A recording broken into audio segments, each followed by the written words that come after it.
অসমৰ বাজেটখনত 5টা বস্তু থাকিলে ভাল বুলি কম।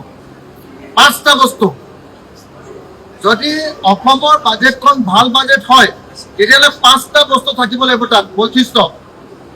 1 নম্বৰ, অসমৰ সকলো পথাৰত বছৰত সকলো সময়তে খেতি কৰিব পৰাকে, ৰাউণ্ড দ্য ইয়াৰ কাল্টিভেশ্যন কৰিব পৰাকে যদি তাত ব্যৱস্থা থাকে, যদি পথাৰৰ সকলোতে পানী দিম বুলি ব্যৱস্থা থাকে, পথাৰবিলাকত মেকানাইজ কৰাৰ মানে ট্ৰেক্টৰ দিয়াৰ ব্যৱস্থা গ্ৰহণ কৰা হয় প্ৰতিখন পথাৰৰ কাৰণে গাঁওবিলাকক, আৰু বছৰৰ সকলো সময়তে খেতি কৰাৰ যদি ব্যৱস্থা থাকে আৰু সেই ব্যৱস্থা থকাৰ লগে লগে তাৰ লগে লগে সেই বস্তুবিলাক ৰাখিবৰ কাৰণে যদি ওচৰৰ পঞ্চায়তত যদি গুদাম বা কোল্ড ষ্টোৰেজৰ ব্যৱস্থা কৰে তেতিয়াহ'লে মই কওঁ যে এইখন হ'ল নাম্বাৰ 1 বাজেট।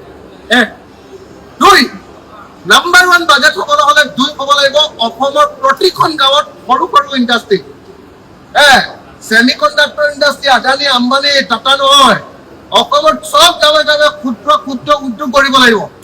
আমাৰ যিবিলাক খেতিয়কৰ বস্তু সেই বস্তুবিলাকৰ পৰা আকৌ নতুনকৈ বস্তু উৎপাদন কৰিবৰ কাৰণে যদি ক্ষুদ্ৰ উদ্যোগ প্ৰতিখন গাঁৱত দিয়ে তেতিয়াহ'লে এইখন হ'ল ভাল বাজেট। 2 3 অকল গাঁৱত নহয় টাউনতো, আমাৰ প্ৰত্যেকখন টাউনত এজনো যাতে নিবনুৱা থাকিব নোৱাৰে তাৰ কাৰণে ক্ষুদ্ৰ ক্ষুদ্ৰ উদ্যোগৰ যদি ব্যৱস্থা কৰে তেতিয়াহ'লে এইখন ভাল বাজেট। এইটো 3 4 প্ৰফেচনেল আছাম। অসমৰ ল'ৰাই 14,000 বা 18,000 গৈ চিকিউৰিটি গাৰ্ড কৰে, যদি ইয়াত বেটেলিয়নৰ ট্ৰেইনিং দি পঠিয়ায় বোলে মোক মেইনটেনেঞ্চ কেনেকৈ কৰিব লাগে, মোক মেনেজ কেনেকৈ কৰিব লাগে, তো তেতিয়াহ'লে ইয়াত কি হ'ব, আমাৰ তাত চিকিউৰিটি কৰিবলৈ যোৱা ল'ৰাজনে 14,000ৰ ঠাইত 50,000 দৰমহা পাব। প্ৰফেচনেল কৰি ওলাব অসমৰ প্ৰত্যেকজন মানুহ। প্ৰফেচনেল নকৰি এতিয়া কি অকল বেনিফিচিয়াৰী কৰি প্ৰফেচনেলিজমটো ধ্বংস কৰি পেলাইছে, অসমীয়া জাতিক বৰবাদ কৰি দিছে। তাৰ বিপৰীতে এখন প্ৰকৃত প্ৰফেচনেল অসম যদি গঢ়াৰ ইয়াত ব্যৱস্থা থাকে তেতিয়াহ'লে মই ভাল বাজেট বুলি ক'ম।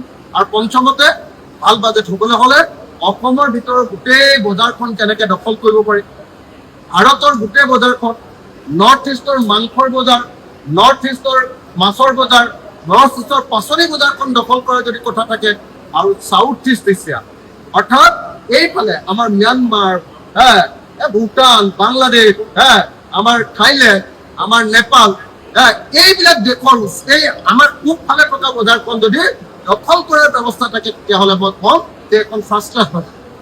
আৰু নহ'লে এনে যদি নিয়ম মাফি কিবা এখন দিয়ে, মই নিজে আজি এখন বাজেট বনাই লৈ অসমৰ বাজেট কেনেকুৱা হ'ব লাগে মই নিজে বনাই লৈ আহিছোঁ। অসমৰ কেনেকুৱা বাজেট হ'ব লাগে মই নিজে বনাই লৈ আহিছোঁ।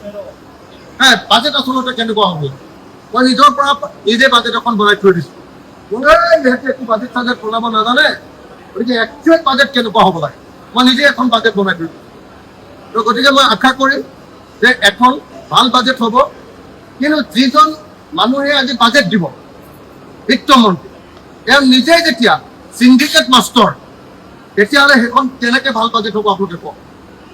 বাজেটৰ জৰিয়তে ৰেভিনিউ আহিব লাগিব, ৰেভিনিউ আহিবলৈ হ'লে বাজেটৰ বিত্তমন্ত্ৰীজন পুৰা নিকা মানুহ হ'ব লাগিব, কিন্তু আমাৰ বিত্তমন্ত্ৰীজন নিজে অকল চিণ্ডিকেটৰ মাষ্টৰ, ভাল বাজেট আহিব নেকি কওক, সেইটো কথা।